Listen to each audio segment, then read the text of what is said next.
Good morning all of you. Good morning. आज जो हम अगला पाठ करेंगे वो है हमारा सांवले सपनों की याद और इसके जो लेखक हैं वो है जाकिर हुसैन। ये बेसिकली बेटा एक संस्मरण है। संस्मरण क्या होता है? जो किसी की याद में लिखा जाए, ठीक है। तो लेखक ने यहाँ पर जो शीर्षक दिया है सांवले सपनों की याद, वो किसकी याद में दिया है? ये सालिम अली जी की याद में, जो एक पक्षी वैज्ञानिक थे लेकिन आज वो हमारे बीच में नहीं। ठीक है जी। तो यहाँ पर सबसे पहले जब हम हर पाठ करते हैं, वो चाहे काव्य खंड हो चाहे गद्य खंड हो, उसके कवि रचयिता जो भी है उनका हम संक्षिप्त परिचय अवश्य करते हैं। तो यहाँ पर जाकिर हुसैन जी के बारे में मैं आपको बताती हूँ कि जाकिर हुसैन जी का जो जन्म है वो 1945 में 1945 में हुआ था। ठीक है जी। और इनकी जो महत्वपूर्ण रचनाएं हैं वो है जो आगे हैं, डोला बीबी का मजार, अतीत का चेहरा, लोगा, एक नदी, रेत में, ये उनकी महत्वपूर्ण रचनाएं हैं। तो अब यहाँ पर जो हम सांवले सपनों की याद में करेंगे, तो बेटा सालिम अली जी के संबंध में जाकिर हुसैन जी ने क्या बताया है कि वो एक पक्षी वैज्ञानिक थे और उन्होंने अपना पूरा जीवन जो है पक्षियों के संरक्षण में ही बिता दिया था। और कैसे? ऐसा नहीं है कि वो प्रारंभ से ही जो है पक्षियों के संरक्षण में जुटे हुए थे। एक घटना उनके जीवन में ऐसी हुई थी कि उस घटना के बाद जो है उनके जीवन की दिशा जो है वो पूरी तरीके से बदल गई। ठीक है जी। और क्या घटना थी बताओ? कि एक बार सालिम अली जी अपनी एयर गन से खेल रहे थे। ठीक है जी। और जब वो अपनी एयर गन से खेल रहे थे तब क्या हुआ? एयर गन से खेलते हुए उनकी उस एयर गन से एक नीले कंठ वाली गोरैया या एक चिड़िया भी आप कह सकते हैं, वो घायल हो गई और एकदम वो नीचे गिरी। ठीक है जी। तो उसके घायल होने के बाद उन्होंने क्या निर्णय लिया? उसका इलाज किया, उसका संरक्षण किया और उस घटना ने जो है उनके जीवन की पूरी दिशा को बदल दिया। और उस दिन के बाद से उन्होंने ये प्रण लिया था कि वो अपना पूरा जीवन जो है पक्षियों के संरक्षण में ही बिता देंगे और पर्यावरण के संरक्षण में। ठीक है जी। उसके बाद बेटा लेखक ने उस समय का जिक्र किया केरल की साइलेंट वैली का, कि उसके लिए भी जो है सालिम अली बहुत ज़्यादा चिंतित थे, यानी कि केवल और केवल पक्षियों के लिए नहीं बल्कि संपूर्ण पर्यावरण के लिए जो है वो बहुत ज़्यादा चिंतित थे। ठीक है जी। तो जब उन्होंने पर्यावरण का ये जिक्र आया तो कहते हैं उस समय तत्कालीन क्या होता है बेटा? जो उस समय के प्रधानमंत्री थे, उस समय प्रधानमंत्री थे चौधरी चरण सिंह, और उन्होंने पर्यावरण के संबंध में उनसे भी जिक्र किया कि जो केरल की साइलेंट वैली है उसकी रक्षा करने की बहुत ज़्यादा आवश्यकता है। अब देखो बेटा केरल में बहुत ज़्यादा हरियाली है, वन से आच्छादित बहुत ज़्यादा क्षेत्र है, कि कहीं एक दिन ऐसा ना हो कि केरल की साइलेंट वैली भी जो है वो रेगिस्तान में तब्दील हो जाए। तो बेटा जब चौधरी चरण सिंह ने ये बातें सुनी, देखिए वो भी पर्यावरण के प्रति बहुत ज्यादा संजीदा थे, तो उनकी भी आंखें जो है नम हो गई। अब आप कहेंगे कि ये तो कोई बहुत बड़ी बात नहीं थी, आखिर नम क्यों हो गई? तो देखो बेटा यहाँ पर थोड़ी सी चीज मैं एक चीज बताना चाहूंगी आप लोगों को कि जब हम प्रकृति के साथ खिलवाड़ करते हैं तो प्रकृति हमारे साथ खिलवाड़ करती है। हम कहते हैं ना, अब हमारे चारों तरफ क्या है, कितनी भी चीजें हमें मिल रही हैं वो किससे मिलती हैं? प्रकृति से मिलती हैं। लेकिन आज का मनुष्य क्या करता जा रहा है? देखिए हमें जल मिलता है प्रकृति से मिलता है, वायु मिलती है प्रकृति से मिलती है, हमें ऑक्सीजन मिलती है प्रकृति से मिलती है, जिस ऑक्सीजन के आधार पर जो है हम अपना जीवन व्यतीत करते हैं। होता है ना ऐसे? ठीक है। तो यहाँ पर अब बेटा जब हम प्रकृति के साथ खिलवाड़ करते हैं तो प्रकृति भी हमारे साथ खिलवाड़ कर रही है। आप अमेज़न के जंगलों के बारे में आपने सुना होगा, कितनी भारी भरकम आग लगी हुई है जो आज तक भी ढंग से बुझ नहीं पाई है। अब बेटा अगर पेड़ नहीं होंगे तो बारिश कहाँ से आएगी? और बारिश की कब जरूरत होती है? एक होता है ना उमस भरी जो गर्मी हमारे को बिल्कुल विकल कर देती है, तो उसके बाद लगता नहीं है कि बारिश आ जानी चाहिए, क्योंकि बारिश के बाद जो मौसम है वो खुशगवार हो जाता है। आई बात आप लोगों को समझ में? ठीक है ना, कि बारिश के बाद जो मौसम है वो खुशगवार हो जाता है। और बेटा अगर आप कभी भी देखिए कि जब चारों तरफ हरियाली होती है तो एक अलग ही संतुष्टि हमारे मन को मिलती है, और जहाँ पर निर्जन और वीरान चीजें होती हैं वो हमें हमेशा ही जो है परेशान करती है। ठीक है।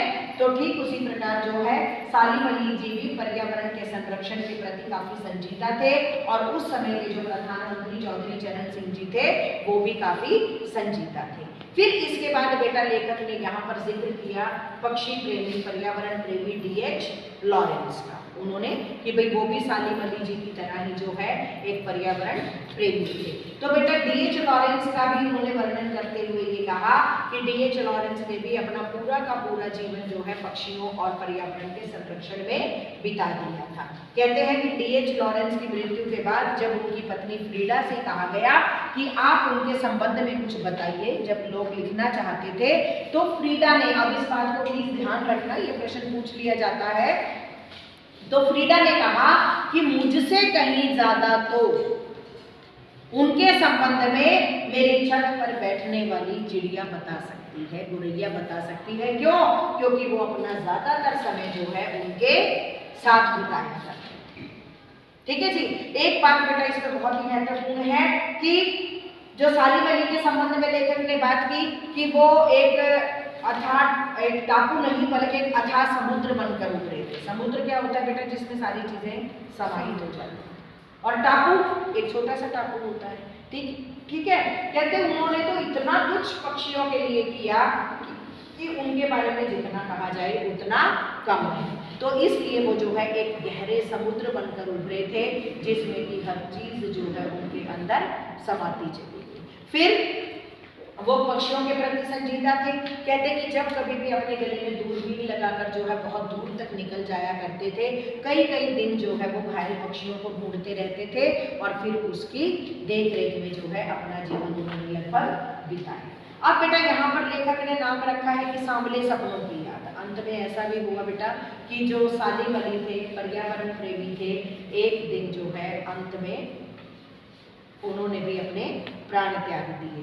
तो उनकी याद में ये लिखा, लेकिन लेखक आज भी क्या कहता है कि आज भी ऐसा लगता है कि मानो सालिम अली जी गले में दूरबीन लेकर पक्षियों की खोज में निकल गए हैं और वो एक ना एक दिन जो है वो लौटकर जरूर आएंगे। अब बेटा लेकिन कहते हैं ना कि जैसे कोई पक्षी हमेशा के लिए गीत गाकर सो जाता है, दोबारा तो नहीं उसको सुना जा सकता, तो ठीक उसी प्रकार सालिम अली जी भी अब दोबारा तो नहीं आ सकते। कोई व्यक्ति अगर मृत्यु को प्राप्त हो जाता है, क्या किसी व्यक्ति को जाकर आते देखा है, दोबारा जीवित होते हुए देखा है?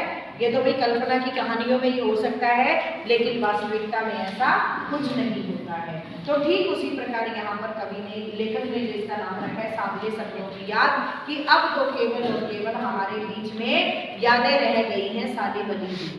ठीक है, अब तो केवल हम उनको याद ही कर सकते हैं। लेकिन फिर भी लेखक कहता है कि मेरा मन मानता नहीं है, ऐसे लगता है कि सालिम अली जी एक ना एक दिन फिर दोबारा लौटकर हमारे बीच अवश्य आएंगे, मानव और पक्षियों की और पर्यावरण के संरक्षण में जुटे हुए हैं। ठीक है, तो अब इसके साथ कोई चीज ऐसी बेटा जो पाठ में आप लोगों को ना समझ में आई हो? अब इसके प्रश्न उत्तर जिसमें मैं चाहूंगी कि आप लोगों की तरफ से भी मुझे प्रॉपर तरीके से आंसर मिले, उसके बाद मैं भी एक्सप्लेन करूंगी कि आप लोगों को किस प्रकार से जो है प्रश्नों का उत्तर देना। ठीक है जी। किस घटना ने सालिम अली के जीवन की दिशा को बदल दिया और उन्हें पक्षी प्रेमी बना दिया? हाँ बताओ। जब अपनी ड्राइंग करने से खेल रहे थे तो एक नीले कलर वाली गोरैया घायल हो गई, जो उनकी बंदूक के द्वारा वह घायल हो गई। तब से सालिम अली का प्रेम पक्षियों के प्रति बहुत अधिक हो गया। वे पक्षियों के लिए बहुत कुछ करने लगे। वे घायल पक्षियों का इलाज करते थे। उस घटना से उनकी सारी जिंदगी बदल गई। बैठिए, देखो बेटा इस प्रश्न का जो उत्तर देंगे, ठीक है इन्होंने काफी हद तक सही बताया, लेकिन इसका जो प्रॉपर फॉर्म में आप आंसर देंगे वो क्या कहेंगे कि एक बार बचपन में सालिम अली जी अपनी एयर गन से खेल रहे थे और उस एयर गन से एक गोरैया जो है अचानक घायल होकर गिर गई और उसके बाद से जो है इस घटना ने उनकी जीवन की दिशा को बदल दिया और वहीं से उन्होंने पक्षियों के संरक्षण का प्रण लिया। ठीक है बेटा, इस तरीके से आप इस प्रश्न का उत्तर देंगे। अगला प्रश्न है, सालिम अली ने पूर्व प्रधानमंत्री के सामने पर्यावरण से संबंधित किन संभावित खतरों का चित्र खींचा होगा जिससे उनकी आंखें नम हो गई थी? हाँ बताओ बिल्कुल। सालिम अली बहुत बड़े पक्षी प्रेमी थे। उन्हें प्रकृति को नष्ट करने से बचाना था। वो तत्कालीन एक बार प्रधानमंत्री चरण सिंह के सामने पेश हुए और उन्होंने अपनी दूरदृष्टि से देखकर ये कहा कि साइलेंट वैली केरल की साइलेंट वैली घाटी को हमें बचाना होगा और इसकी रक्षा करनी होगी, वरना ये एक दिन रात रेगिस्तान की तरह रेत में मिल जाएगी और नष्ट हो जाएगी। जी बहुत बढ़िया। अब आपने देखा होगा बेटा कि लोग रेगिस्तान की बजाय हमेशा प्रकृति के नजदीक जाकर सैर करना पसंद करते हैं, है ना। वहां की बजाय पहाड़ों पर। वो एक अलग बात है कि जब आप राजस्थान की तरफ जाते हैं तो किले आदि की और बात है, लेकिन रेगिस्तान की तरफ तो कोई यूं तो नहीं होता ना कि हम रुक के आएंगे, ठहर के आएंगे, घूम कर आएंगे। तो उस समय में क्या हुआ था कि सालिम अली जी ने, जो तत्कालीन प्रधानमंत्री थे, उनके सामने ऐसा चित्र खींचा, कैसा चित्र कि जो केरल की साइलेंट वैली है, अगर उसको समय रहते नहीं संभाला गया तो वो भी रेगिस्तान में तब्दील हो जाएगी। और बेटा रेगिस्तान को पसंद करने की बजाय तो लोग प्रकृति के नजदीक अधिक जाते हैं ना, है तो वो भी प्रकृति का ही एक हिस्सा, लेकिन फिर भी लोगों को हरियाली और फूलों से लदी हुई लदे हुए जो स्थान होते हैं वो बहुत ज्यादा पसंद आते हैं। तो बेटा जब उनको ये लगा कि कहीं ऐसा ना हो कि केरल की साइलेंट वैली भी रेगिस्तान में बदल जाए, तो ये बात सुनकर जो है तत्कालीन प्रधानमंत्री चौधरी चरण सिंह जी की आंखें जो है वो नम हो गई। ठीक है जी। अगला प्रश्न है, लॉरेंस की पत्नी फ्रीडा ने ऐसा क्यों कहा होगा कि मेरी छत पर बैठने वाली गोरैया लॉरेंस के बारे में ढेर सारी बातें जानती है? बताओ बेटा। D.H. लॉरेंस बहुत बड़े पक्षी वैज्ञानिक थे। उनकी मृत्यु के बाद लोगों ने उनके बारे में कुछ लिखने को कहा था। उनकी पत्नी बोली, मुझसे ज़्यादा उनके बारे में हमारी छत पे बैठी गोरैया जानती है। इससे पता चलता है कि वह बहुत बड़े पक्षी प्रेमी और प्रकृति संरक्षण करने वाले। बैठो बेटा, नहीं ये आपने थोड़ा सा गलत उत्तर दिया है, बैठो। यहाँ पर इस प्रश्न का उत्तर क्या होगा कि जब फ्रीडा से ये पूछा गया कि आप D.H. लॉरेंस जी के बारे में कुछ बताइए, तो बेटा सीधा सीधा इसका उत्तर आप लोग क्या लिखेंगे कि फ्रीडा ने उस समय ऐसा कहा कि मेरे से ज़्यादा तो मेरी छत पर रहने वाली गोरैया लॉरेंस के बारे में ज़्यादा जानती होगी। क्यों ज़्यादा जानती होगी, क्यों ऐसा कहा? क्योंकि वो अपना अधिकतर समय जो है उस गोरैया के साथ ही बिताया करती थी। ठीक है बेटा, तो यहाँ पर वो पर्यावरण और उस तरीके का नहीं, सीधा सीधा उत्तर है क्योंक't वो अपना अधिकतर समय जो है गोरैया के साथ बिताया करती थी। Got it? इस तरीके से इसका उत्तर रहेगा। अगला है, अक्षर स्पष्ट कीजिए, वो लॉरेंस की तरह नैसर्गिक जिंदगी का प्रतिरूप बन गए थे। ये सालिम अली जी के बारे में, और नैसर्गिक होता है बेटा प्राकृतिक। हाँ बोलो बेटा।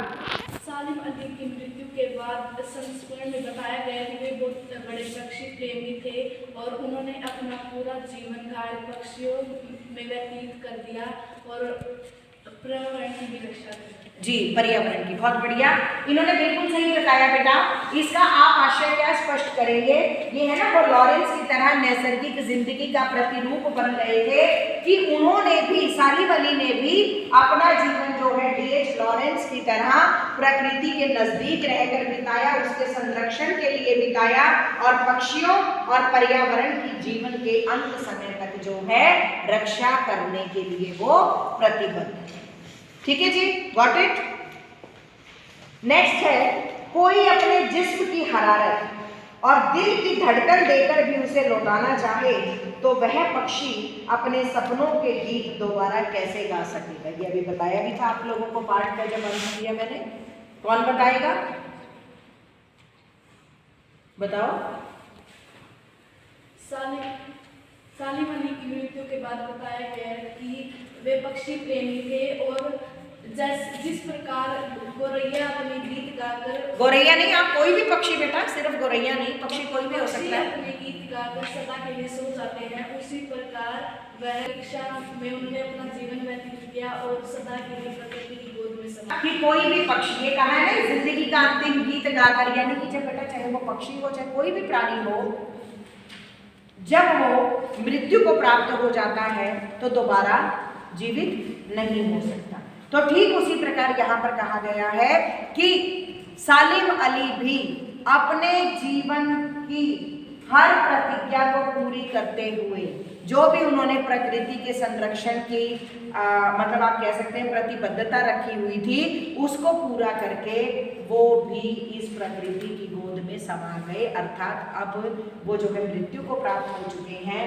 ठीक वैसे ही जैसे कोई पक्षी अपने जीवन का अंतिम गीत गाकर प्रकृति की गोद में समा जाता है, तो वैसे ही सालीम अली भी प्रकृति की गोद में अंतिम सांस ले चुके हैं और अब जो है वो दोबारा लौटकर आने वाले नहीं। नेक्स्ट है, सालीम अली प्रकृति की दुनिया में एक टापू बनने की बजाय अथाह सागर बनकर उभरे थे। बताओ बेटा। लेखक में बहुत प्रेम था, जिस उन्होंने प्रकृति के प्रति प्रेम का बहुत गहराई से निरीक्षण किया था। जैसे सागर बहुत गहरा होता है, उसी प्रकार सलीम अली जी का भी प्रेम बहुत गहरा था। जी बहुत बढ़िया। पर्यावरण के प्रति सालीम अली जी का जो प्रेम था वो बहुत ज्यादा गहरा था। ठीक उसी प्रकार जैसे कि समुद्र जो है उसकी अथाह गहराई होती है जिसको नापा नहीं जा सकता। ऐसा ही होता है ना भाई, हमें नहीं पता कि समुद्र जो है वो कहाँ तक उसका जो है अंतिम छोर का पता नहीं चलता। तो ठीक उसी प्रकार सालीम अली जी भी एक छोटे से टापू की तरह नहीं बल्कि एक अथाह समुद्र बनकर भी लोगों के सामने उभरे थे। उन्होंने प्रकृति और पर्यावरण के लिए इतना किया कि जिसका अंदाजा लगाना जो है वो बहुत ही मुश्किल है। ठीक है जी। नेक्स्ट है बेटा, इस पाठ के आधार पर लेखक की भाषा शैली की 4 विशेषताएं बताइए। अक्सर मैं आपको बताती हूँ कि भाषा सहज है, सरल है, अंग्रेजी शब्दों का प्रयोग किया गया है, तत्सम तद्भव शब्दों का प्रयोग किया गया है और पर्यावरण के प्रति जो है संजीदगी हमें प्रतीत होती है। ठीक है बेटा। तो शब्द तो आए हैं, साइलेंट वैली कहाँ का शब्द है? अंग्रेजी का शब्द है। ठीक है ना। तो इस तरीके से उन्होंने तत्सम तद्भव उर्दू फारसी और अंग्रेजी शब्दों का भी इस पाठ में भरपूर प्रयोग किया है। भाषा सहज और सरल है जो आसानी से पाठक को समझ में आती है। ठीक है। और पर्यावरण के प्रति संजीदगी भी लेखक की देखते ही बनती है। फिर है, इस पाठ में लेखक ने सालीम अली के व्यक्तित्व का जो चित्र खींचा है उसे अपने शब्दों में लिखी है। अब यहाँ पर सालीम अली जी की चारित्रिक विशेषताओं का आपको वर्णन करना है। उनकी क्या चारित्रिक विशेषताएं हैं, कौन बताएगा? ये मैं आपके लोगों के मुंह से सुनना चाहती हूँ भाई। उनके चरित्र की विशेषताओं का वर्णन करो। हाँ बोलो। लेखक जावेद हुसैन ने अपने इस सावरे सपनों की याद में प्रसिद्ध पक्षी वैज्ञानिक सालिम अली की पूरी झलक देखने को मिल जाती है। वह पूरा दिन दूरबीन लिए और घायल पक्षियों की तलाश में देखते रहते थे। जब भी उन्हें कोई घायल पक्षी दिखता था तो उसका उपचार करने में लग जाते थे और इससे यह पता चलता है कि उन्होंने अपना पूरा जीवन पक्षियों की रक्षा करने में लगाया और वह उनसे बहुत ज़्यादा प्रेम करते थे। जी ठीक है। आपने काफी हद तक बताया कि उन्होंने अपना पूरा का पूरा जीवन, तो व्यक्तित्व का क्या रहेगा बेटा कि वो पर्यावरण के प्रति एक संजीदा व्यक्ति थे। उन्होंने अपना संपूर्ण जीवन जो है वो पक्षियों की और पर्यावरण के संरक्षण में बिता दिया था और उन्हें जो है ये कतई बर्दाश्त नहीं होता था क्या कि कोई भी प्रकृति के साथ खिलवाड़ करे। और यही कारण था, उनकी संजीदगी का ही परिणाम था कि वो केरल की साइलेंट वैली के संबंध में तत्कालीन प्रधानमंत्री चौधरी चरण सिंह के पास भी जाने से नहीं झिझके और उन्होंने इस पर चर्चा की। ठीक है जी। और वो एक बहुत बढ़िया लेखक भी थे कि इन्होंने जो है पक्षियों के संबंध में, उनकी प्रजातियों के संबंध में, उनके खान पान और रहन सहन के संबंध में काफी कुछ जो है लिखकर हमारे सामने प्रस्तुत किया। ठीक है जी। नेक्स्ट है, सांवले सपनों की याद शीर्षक की सार्थकता पर टिप्पणी कीजिए। कैसे सार्थक है भाई? ये उन्होंने लेखक ने जो इसका नाम रखा है, हर चीज का कोई कहानी होती है, कोई पाठ होता है, कोई निबंध होता है, हर का शीर्षक होता है ना ऊपर। अब अगर हम अपने भारत की बात करते हैं, हम लिख देते हैं मेरा भारत महान, स्कूल की बात करते हैं मेरा स्कूल, हर चीज का शीर्षक होता है। ठीक है। वो चाहे कोई काव्य कविता लिख रहा है, कुछ भी लिख रहा है। तो यहाँ पर जाकिर हुसैन जी ने ये जो शीर्षक दिया है इस पाठ को, इस संस्मरण को, कौन सा लिखा है? सांवले सपनों की याद। तो ये किस प्रकार सार्थक है? बिल्कुल शुरू में मैंने आप लोगों को ये चीज बताई थी कि शीर्षक की सार्थकता बिल्कुल स्पष्ट होती है। ये शीर्षक बिल्कुल सही है। क्यों सही है? सांवले सपनों की याद। अक्षित आप बता दो। हाँ, एज यूजुअल। क्यों आप पढ़ते नहीं हो बेटा घर पे? फिर पढ़ते हो तो मुझे बताओ। ये तो इससे रिलेटेड तो पेपर में भी आया था, बताइए। उद्देश्य सालिम अली जी को याद करना है। अब वे उस दुनिया में नहीं है और उनकी याद अब एक सुंदर सपना बन चुकी है, इसलिए उन्हें श्रद्धांजलि देने के लिए इस पाठ का नाम सांवले सपनों की याद रखा गया। जी, बहुत बड़ी सांवले सपनों की याद की जो केवल सपनों में ही हमारे सामने है। सालिम अली जी जो पर्यावरण और पक्षी प्रेमी थे वो अब हमारे बीच में नहीं हैं, लेकिन उनकी यादें आज भी जीवित हैं। तो इसलिए लेखक, और लेखक तो क्या मानते हैं, लेखक कहते हैं कि मुझे तो आज भी लगता है मानो अपने गले में वो दूरबीन लटकाकर पक्षियों की खोज में निकल गए हैं और जरूर एक ना एक दिन वापस आएंगे। हालांकि वापस तो नहीं आता कोई भी व्यक्ति, लेकिन उनकी जो है यादें बनी हुई हैं। तो इस प्रकार जो पाठ का शीर्षक सांवले सपनों की याद है, ये बिल्कुल सार्थक है, अपनी सार्थकता को स्पष्ट करता है। किसी को कोई कंफ्यूजन, किसी को कोई डाउट इस चैप्टर से रिलेटेड, कोई चीज जो ना समझ में आई हो, कोई किसी प्रश्न का उत्तर मुझसे दोबारा पूछना चाहते हो, या इंटरनल कोई लाइन आप लोगों को इस पाठ से ना समझ में आई हो? धन्यवाद।